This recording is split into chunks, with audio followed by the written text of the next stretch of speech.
Reka ngushimire kandi nongera kuguha ikaze wowe ukomeje gukurikirana IMEX ubuzima bwawe bwa buri munsi. Rero uyu munsi ndashaka ko tuvuga ku kintu nyine cyiza cyakugirira akamaro haba mu byo urimo cyangwa se no mu byo uzakora. Rero mwagiye mubyumva kenshi, bamwe muranabizi ibintu bya online platform zateye ubu ngubu cyangwa zaje ubu. Rero benshi batunze amamodoka kubera zo, benshi bubatse ingo kubera zo, benshi bafite adresse kubera zo. Nawe rero ntuba ari wowe ucikwa kugira ngo ube nawe wakizamurira ubuzima. Rero birashoboka ko ushobora guhembwa miliyoni 5 ku kwezi igihe nyine wakoze, kandi igihe ari mu gihe cyawe nibwo ushobora kubona mu mafaranga nta kindi kintu washoye usibye gusa gufata umwanya wawe ugatekereza, ugafata na internet yawe ugakora ibintu ukaba wabishyira ku mbuga nkoranyambaga bikaba byakundwa. Rero uyu munsi tugiye kugira inama, niba ufite channel nshyashya cyangwa niba utayifite ukumva ushaka kuyifungura, birashoboka cyane kandi biremewe.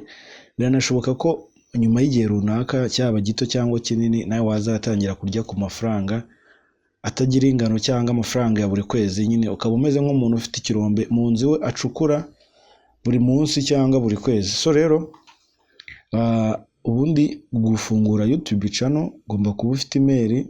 Wamara kugira email ukafungura web cyangwa tab cyangwa ugasearchinga YouTube ukajya ahantu handitse sign in. Rero aho ufite ya email nyine, iyo ufite ya email uhita uyinjiramo. Wamara kwinjiramo rero interface yawe ni gutya bimeze, ukahita creating channel cyangwa se ukahita ujya hano kuri home ukajya kuri customize. Aha ni process nyine ushobora gucamo ufungura channel, kimwe nuko ushobora kuba ukimara nyine gusainingamo email yawe ukahita ukanda kuri kano kantu ka create uploading video. Already channel yawe ibibaye created, ariko it's better ko wowe ubanza nyine kuyita amazina yawe, ukaba wayita amazina, ukaba wayashyiraho nyine n'ibindi byose ushaka. Ariko niyo byaba nyine bitari ngombwa cyangwa se niba wumva utabishaka, byose bigira gute, byose birashoboka. Rero uyu munsi rero tugiye kugaruka ku bintu nyine birenze 5 byagufasha kugira ngo ube wazamura account yawe kandi biri safe. Murabizi cyangwa mujya mubyumva kumva cyane no mujene witwa Yago kumva ngo channel yiwe bayihakinze ngo yagiye yabuze. Hari n'abandi bajene bagiye baziba benshi cyane nyine mu minsi igiye ishize. Rero wowe uburyo wabyirinda ni bumwe. Ubundi iyo umaze gufungura channel cyangwa email yawe habaho ikintu cyitwa verification. Verification rero ntabwo ari ya channel gusa, hari verification y'email hakaba na verification ya channel. Rero abaho n'icyo bita second verification. Second verification igufasha mu gihe umuntu agiye kukwinjira kuri email yawe cyangwa kuri channel yawe, uba warashyizemo nimero ya telefone igendanwa. Igihe cyose agiye kukwinjira akoresheje indi device bamusaba code n'andi bayohereza, rero bayohereza kuri nimero yawe wakoresheje uverifyinga ya account. Icyo gihe rero iyo ayifite nyine nimero yawe cyangwa se afite telefone yawe, ashobora kuba yagira gute, ashobora kuba yakiyoherereza email cyangwa se verification code akaba yabasha kuaccessinga kuri account yawe. Ariko hari ubundi buryo bikorwamo. Habaho second verification ya telefone ndetse hakabaho na email recovery. Ubwo ni uburyo nyine bwo gukavaringa email yawe, icyo bita email recovery. Email recovery rero ahantu itandukaniye nyine na verification nuko verification code yo bayohereza kuri telefone, then email recovery bo bakayohereza kuri email warashyizeho. Rero ngubwo uburyo bubiri ariko bwose ugomba kubukoresha. Then ubwo rero anga ikintu bigufasha nyine iyo washyizeho email recovery bashobora kukwinjira kuri konti yawe, nibyo birumvikana.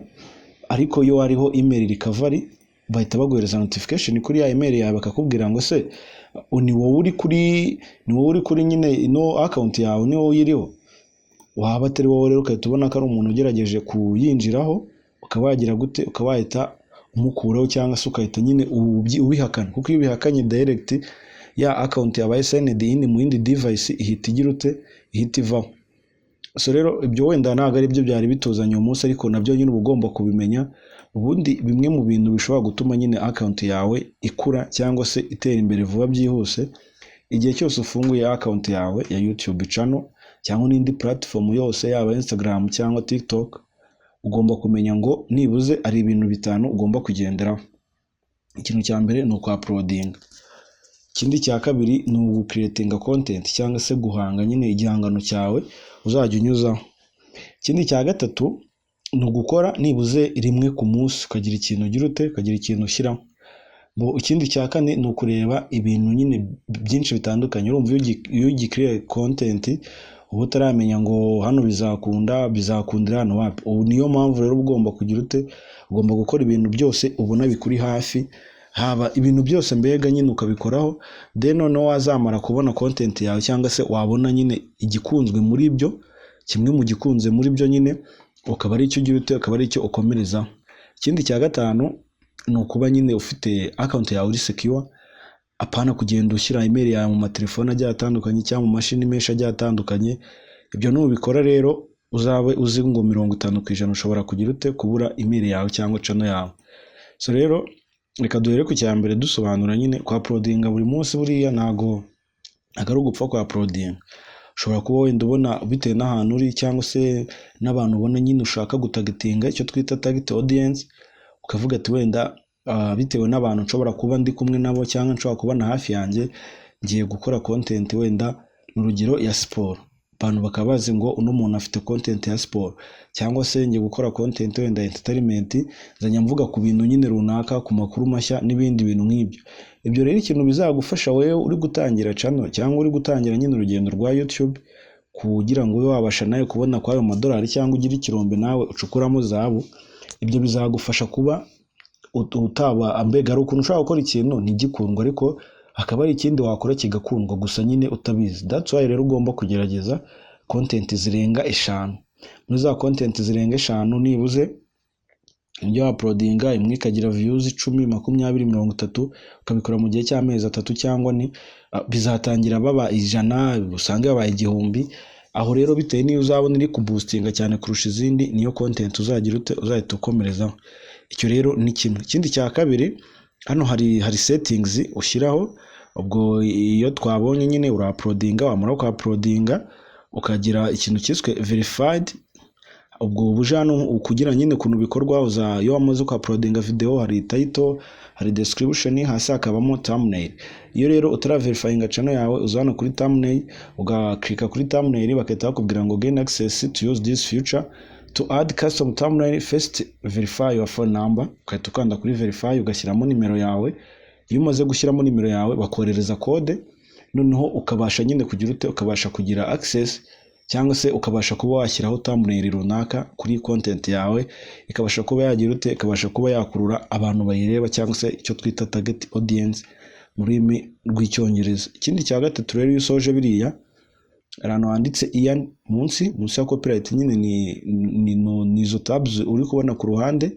So rero iyo ho haba hariho ahantu nyine iyo turabikora ukandaho bakakwereka ahantu ngo hari gutikinga yes, ukavuga ati wenda muzanyandikire igihe nzaba nujuje ibisabwa cyangwa se ibyitwa requirement. Ugaklikaho, wamara guklikaho, ngewe narabikoze niyo mpamvu turi kubona hano nyine bitariho. Wamara guklikaho rero bahita bakwereka eligibility, bakwereka aba subscribers, bakakwereka video, bakakwereka public watch, byose nyine bahita babikwereka.